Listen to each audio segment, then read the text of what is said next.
Halo gengs, welcome back to my channel. Di sini aku mau menceritakan sebuah film yang berasal dari negara Turki. Film ini berjudul Godspeed. Oke, langsung saja ke alur ceritanya. Film ini diawali dengan seorang lelaki yang sedang menyemir sepatunya. Dia teringat ketika masih menjadi seorang tentara. Dia ditugaskan di garda depan. Dia adalah seorang veteran tentara yang bernama Sally. Ketika bertugas, dia kehilangan satu kakinya karena menginjak ranjau. Saat sedang siap-siap mau pergi, datanglah temannya yang bernama Kerim. Mereka berdua berencana pergi keluar kota hendak menggagalkan suatu pernikahan. Sally membawa uang dan juga tidak lupa membawa pistolnya. Mereka berdua pergi menggunakan sebuah mobil. Sebelum berangkat nih, ada insiden dengan mobilnya yang hampir nggak bisa dinyalakan, sampai-sampai kuncinya patah. Untungnya sih masih bisa jalan, dan mereka pun akhirnya pergi.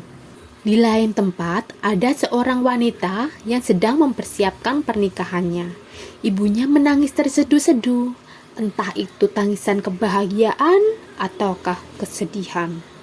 Di sebuah rumah sakit, datang seorang wanita dengan terburu-buru. Dia memarahi seorang dokter karena dia kehilangan suaminya yang sedang dirawat di rumah sakit tersebut. Dia bernama Dwigu. Dia ini adalah istrinya Sally. Sesampainya di rumah, Dwigu mengetahui kalau suaminya sempat pulang ke rumah sebelum dia pergi. Lalu dia menelpon suaminya, namun selalu diabaikan. Sally dan Kerim banyak ngobrol selama di perjalanan. Saat berhenti di lampu merah, mereka melihat cewek yang rambutnya dipita. Lalu flashback saat Kerim mengunci rambut pacarnya yang bernama Elif. Saat mereka lagi berduaan nih, mereka dipergoki sama bapaknya Elif. Bapaknya marah karena dia tidak merestui hubungan mereka. Mobil Sally berhenti di sebuah warung untuk membeli rokok dan minuman. Si penjaga warung memiliki seekor burung merpati. Sally mengamati burung itu. Saat si penjaga warung datang, dia bilang dia mau memasak burung itu untuk makan malam bersama mertuanya. Karena kasihan, Sally pun membawa kabur burung itu, sehingga membuat penjaga warung menjadi kalap. Saat Dwigu nelpon lagi, Sally berkata, biarkan saja makhluk malang itu terbang bebas. Lalu flashback saat Sally sedang ngamuk-ngamuk di rumah sakit. Dia merasa dia adalah binatang yang dikurung di rumah sakit tersebut.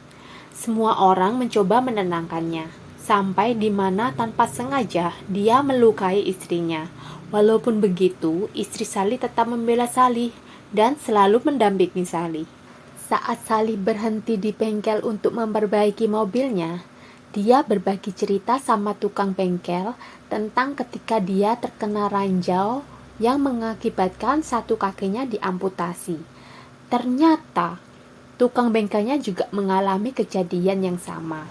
Satu kakinya juga diamputasi. Di pesta pernikahannya Elif, ibunya Elif merasa menyesal karena dia tidak bisa menghentikan rencana suaminya yang akan menikahkan Elif dengan pria lain. Dwigu masih berusaha untuk menghubungi Sally. Akhirnya Sally pun mengangkat teleponnya.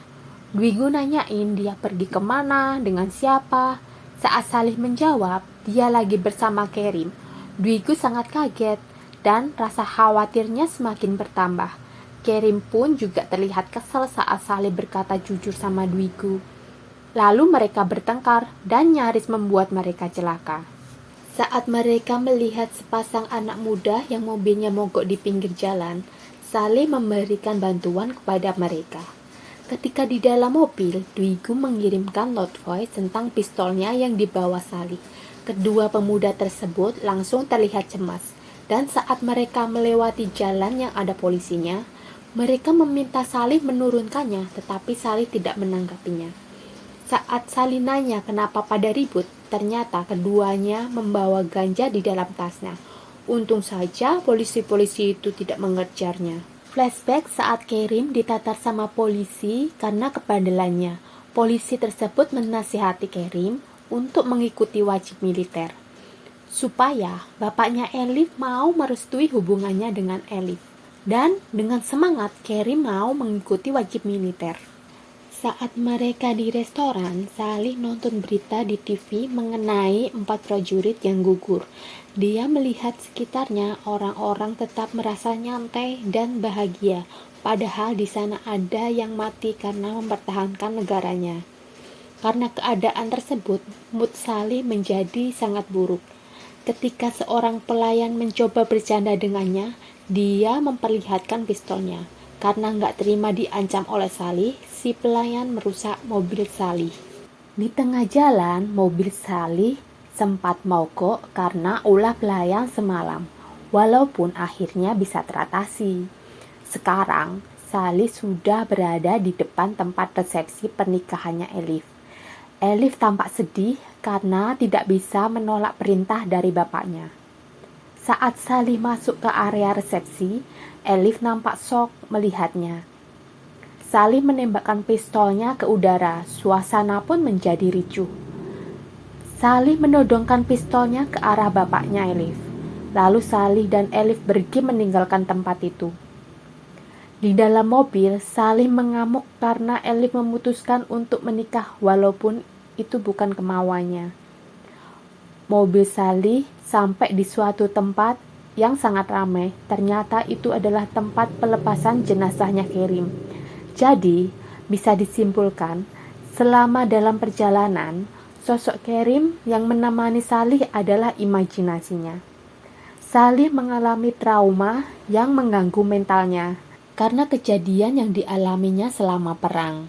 Di samping jenazah Kerim, Salih mencoba mengakhiri hidupnya. Untung saja Dwiku istri Salih datang tepat waktu. Dia membujuk Salih agar tidak berbuat nekat. Dwiku ngomong kalau dia tidak akan meninggalkannya dan dia juga memberitahu kalau akan ada kehidupan baru, yaitu anak mereka. Salih pun akhirnya sadar dan dia pun mengikhlaskan kepergian Kerim. Di akhir cerita, ada seorang anak kecil naik di atas perahu. Dia adalah Kerim, anaknya Salih.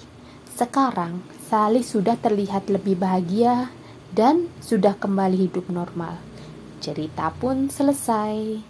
Cukup sekian video dari aku dan pastikan like, komen, share, dan subscribe-nya. Sampai jumpa di video selanjutnya. See ya!